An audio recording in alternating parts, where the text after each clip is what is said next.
Olá, pessoal. Vamos lá para o nosso cafezinho de hoje, estudando a boa e perfeita palavra do nosso Deus. Nós estamos estudando aí o livro de 2 Samuel.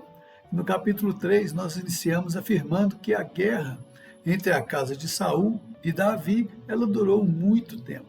Isto porque surgiu um personagem chamado Abner, que era um dos generais do rei Saul, e que elegeu, após a morte de Saul, elegeu Isbosete, seu filho, como o rei. Contudo, vimos que esta atitude foi uma artimanha traçada por Abner para demonstrar o seu poder e estar à frente do exército de Saul. Isto se confirma aí no verso 6, que diz: enquanto transcorria a guerra entre as famílias de Saul e de Davi, Abner foi ficando poderoso na família de Saul. A sua estratégia ela estava dando certo, tendo em vista que vimos que o filho de Saul nada mais era que um fantoche nas suas mãos, pois não entendia bem das guerras. Mas nem sempre as coisas permanecem como são para sempre.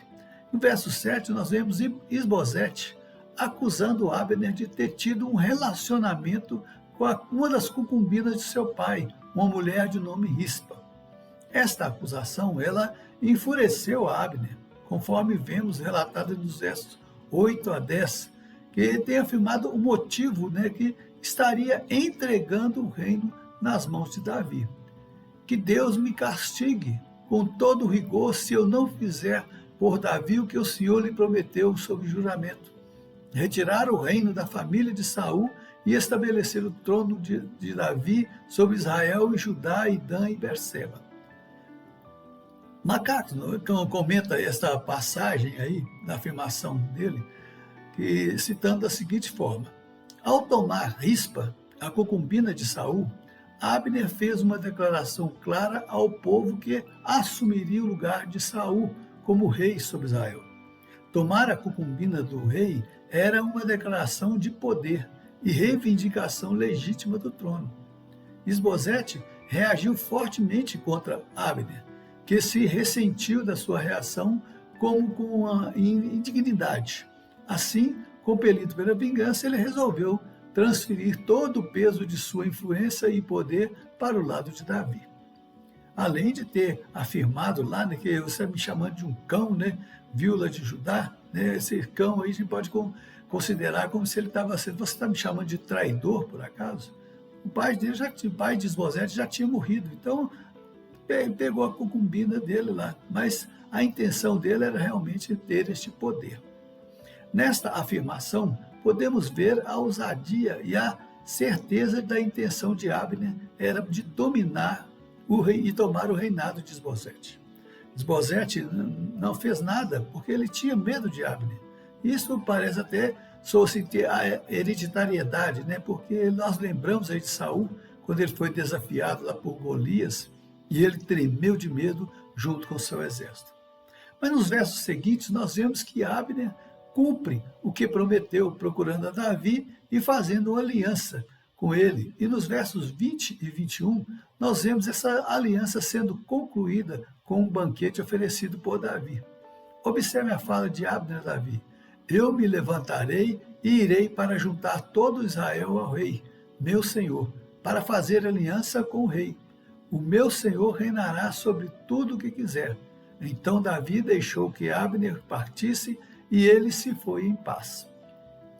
Tendo ainda para viabilizar esta aliança e estar bem com os israelitas também, Abner procura ainda os anciãos lá de Israel, e lembra a eles que sobre a palavra de Deus a Davi que diz assim: por meio de Davi, meu servo, livrarei o meu povo das mãos dos filisteus e das mãos de todos os meus inimigos.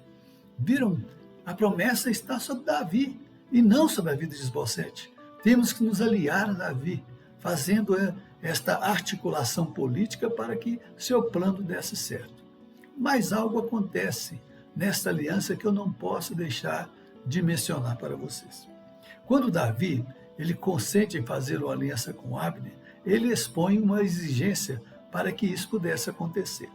Verso 3 nos diz assim: Davi respondeu: muito bem, farei uma aliança com você, porém uma coisa exijo: Quando vier falar comigo, você não verá a minha face, se primeiro não me trouxer Mical, filha de Saul.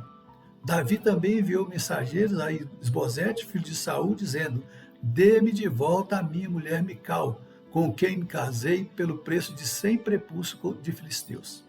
Se você tem acompanhado aí os nossos estudos, né, em 1 Samuel, Saul, tentando se livrar de Davi, promete entregar a ele a sua filha Mical em casamento, caso ele trouxesse 100 prepúcios dos homens do exército filisteu. No verso 25 de 1 Samuel, capítulo 18, nós vemos o seguinte: o rei não deseja dote algum, mas 100 prepúcios dos filisteus, como vingança contra os meus inimigos. Mas vemos que Davi vai além do que o rei tinha pedido e matou 200 filisteus e trouxe seus prepúcios e entregou ao rei. E vemos que Saul não teve outra alternativa a não ser entregar sua filha a Davi. Contudo, ele teve que fugir de Saul, deixando a sua esposa para trás. E Saul a entregou a outro homem, né? Não vamos aqui voltar à história, mas o que vemos aqui é uma aliança forjada com determinação, determinada condição, ou com coisas que a pessoa teria que fazer para cumprir esta aliança. Às vezes, nós somos levados a fazer algumas alianças também. E temos que pensar bem no que vamos fazer, pois podemos, além de alguns embaraços, cair em situações que fugirão do nosso controle, tornando-se irreversíveis e danosas para a nossa vida. E isso pode acontecer em todas as áreas da nossa vida, seja dela na área pessoal ou profissional.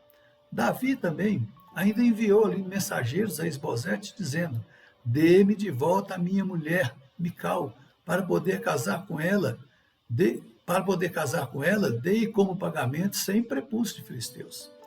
Isbosete poderia simplesmente dizer a Davi que ela estava agora casada com outro homem e que não a enviaria. Mas creio que, tomado pelo medo de Davi, nem pensou nessa possibilidade.